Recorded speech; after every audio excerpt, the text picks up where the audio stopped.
What's going on, everybody? Here we go, part 4 on Savage Firearms. Um, yep, we're still going. Everybody still with me? If you're just catching up, this is part 4 of, I'm going to be doing a total of 7, but this is part 4 on Savage. I have covered the 17 HMR, all bolt action, 17 HMR, 22 Mark II bolt action rifle, and I have covered the 6.5 Creedmoor. And now I'm going to shift gears a little bit, kind of, sort of. It's still Savage, well, Stevens Savage, but I'm going from rifle to shotgun. This is the first shotgun that I have ever owned. And there was a fluke on how I got this one. Let's stick with the theme here. Okay, my shotgun. I never really saw a need for a shotgun. I am a hunter. Mostly been into things like rabbit and squirrel, deer, small game, stuff like that. So everything I was doing with 22 or whatever I heard deer. I was hunting with my 35 Remington and then the 6.5 Creedmoor. Well, I got a call or text from my nephew in Michigan, and he says, "Hey, you need to come up and go duck hunting with me and my buddies." And he's got like 10, 15 people, or 10 or 12 people that that duck and goose hunt with him. And actually 2 of them are my nephews, but it was my particular nephew Brandon. He said, "Y'all need to come up." And I'm like, "Dude, I don't even have a shotgun." And he goes, "Well, I'll let you use one of mine." He's got several, and that would have been no big deal, but I feel weird using other people's gear, because if something goes wrong, then I feel responsible. I feel bad. But I'm thinking, I don't know. And he goes, "Dude, you need to come up." He goes, "It's a riot." He goes, "We set up A-frame blinds. They got like 3 or 4 of them. They put them all end to end, and everybody just lines up. And he goes, "We just cut up in the blind. We'll make breakfast in the blind. And, it's not like deer hunting where you got to be quiet or anything like that." And I'm like, "All right, well, I'll check it out."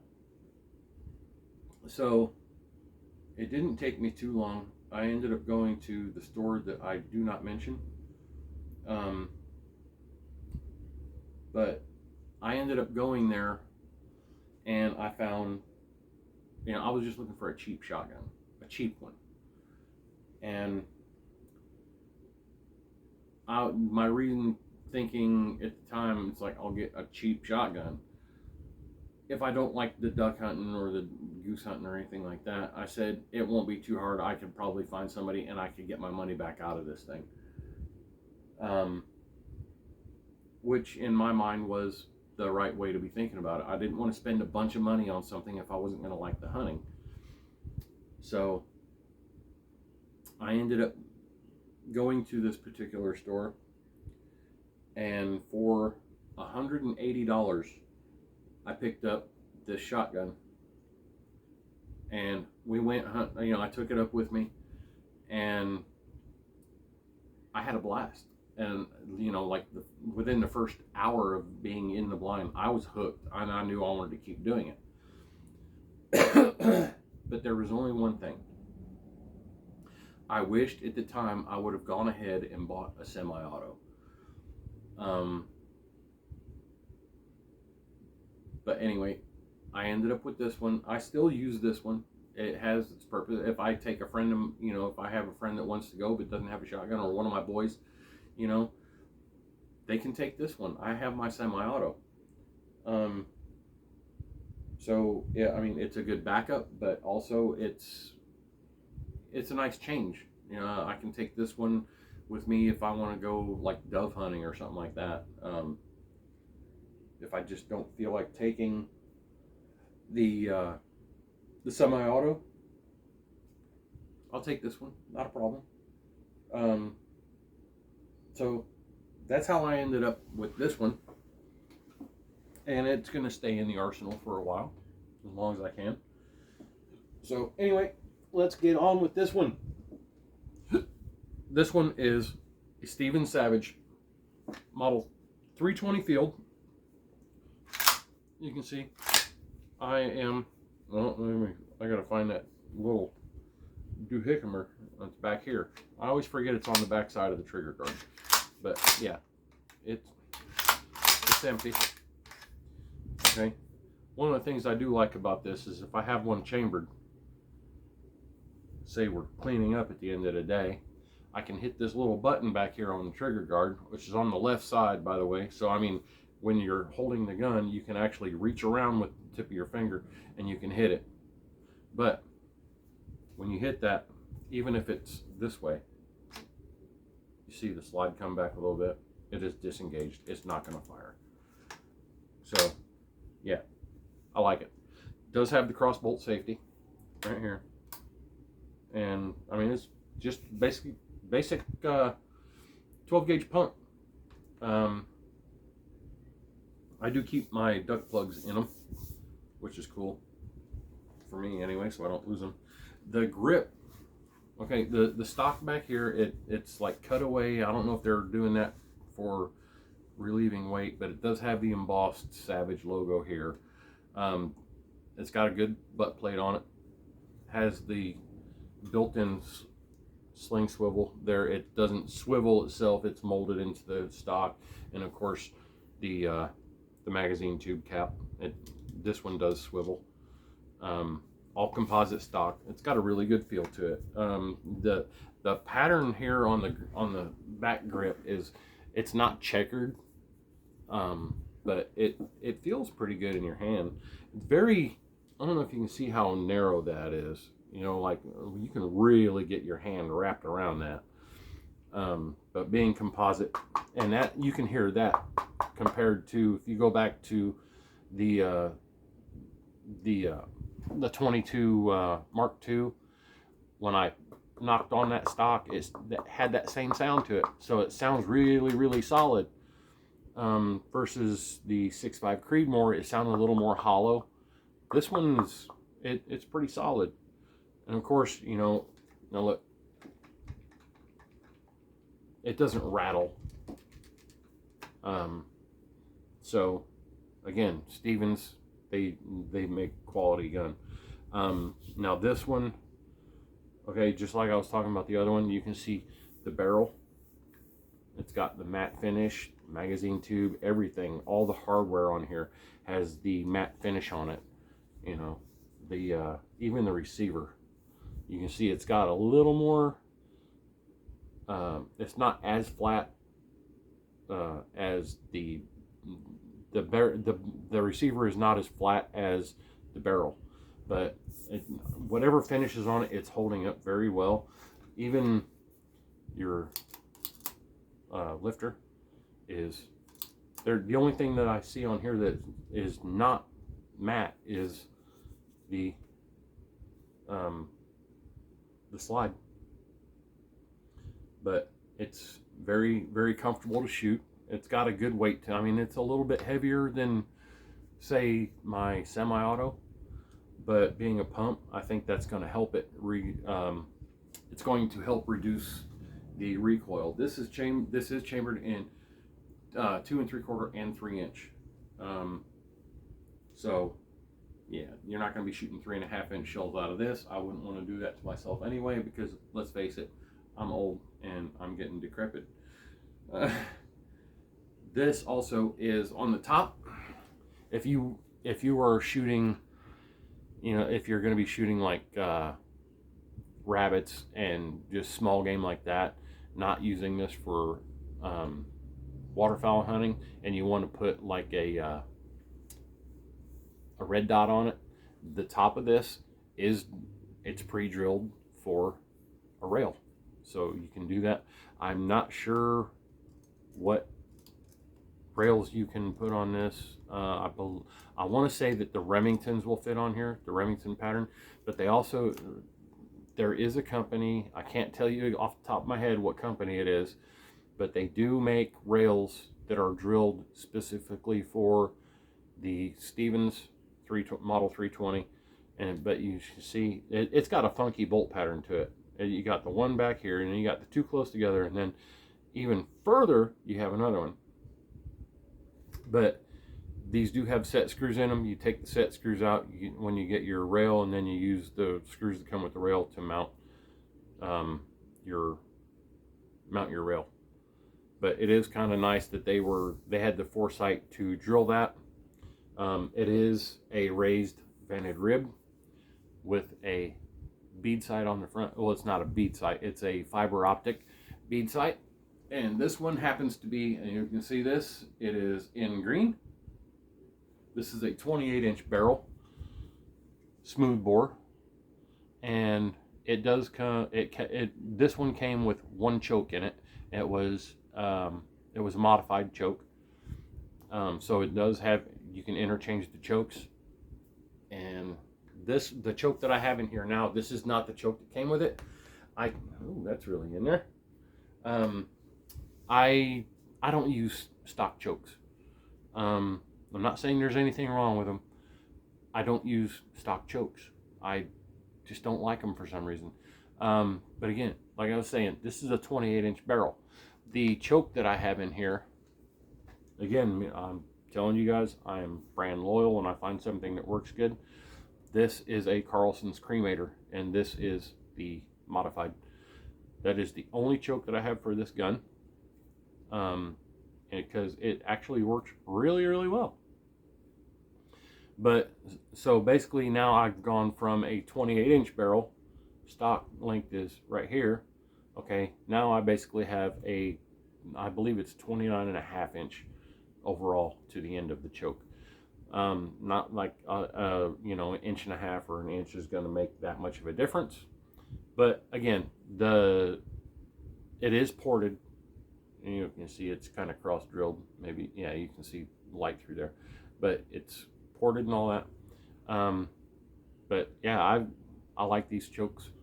All of the chokes that I have, aside from the factory ones that came with the shotguns, all of my aftermarket chokes are Carlson's. Yeah, that's pretty much it on the Savage shotgun, the 320. Well, the Stevens. But yeah. Oh, the other thing. What I like about it. This does have the bright red follower in the magazine tube. So you can always, you know, like if you're wondering, you know, you open it up. You know, you can, when you look down in there, not on camera, but like I look down in there, I can see. There's no brass. I can see plainly it's bright red, so I know that magazine is cleared. Yeah, that's pretty much it. But again, basically a Savage. Because everybody knows, well, not everybody, but most people know that Savage bought out Stevens. I guess Stevens, I guess they're branding their Stevens weapons as their lower end or lower priced, lower end firearms. But you know, Stevens back in the day, they still made quality guns, but they weren't like making the high dollar guns. So, but yeah, and you know, one of the other things that I like about this is when you look at, I'm going to turn this down just a little bit because I feel like you guys are missing more than I'm trying to let you miss. Okay, when you look here, you got your feed ramp, or yeah, your feed ramp right here, or your lifter. Okay, you see the bottom of the receiver here is raised up higher, so when you go to load your shells, your thumb's not digging way down in there. And this is I have no sharp edges like on the sides, so you're not hitting any sharp edges and just carving yourself up. It works really well. I don't have any shells within reach, or I would show you how easy these things feed in here. But yeah, the ergonomics of this gun to me are very good. I guess some people would say I don't hold very high standards, but you know, function before design, you know, and that's what Stevens Savage did with this particular shotgun. They were worried about, it seemed like they put more focus into the function of it rather than the design. They didn't want to make it really fancy. They knew that there were people out there that just wanted a plain old go to hell shotgun that would work and function without breaking the bank. So yeah, hopefully nobody gets mad at me for that. You know, of course it does say Stevens on it. I mean, even right across the foregrip it says Stevens. However, being owned by Savage, I'm not splitting hairs. Stevens Savage, that is number 4 on my series of my Savage rifles and shotguns. Yeah, that one's pretty much straightforward. Not a whole lot that you can say about a shotgun, really. Plain and simple. So, all right, I'm gonna get this one plastered up. Hopefully you guys are checking these out. Feel free to hit me in the comments. Let me know what you think, if you're thinking about getting one of these.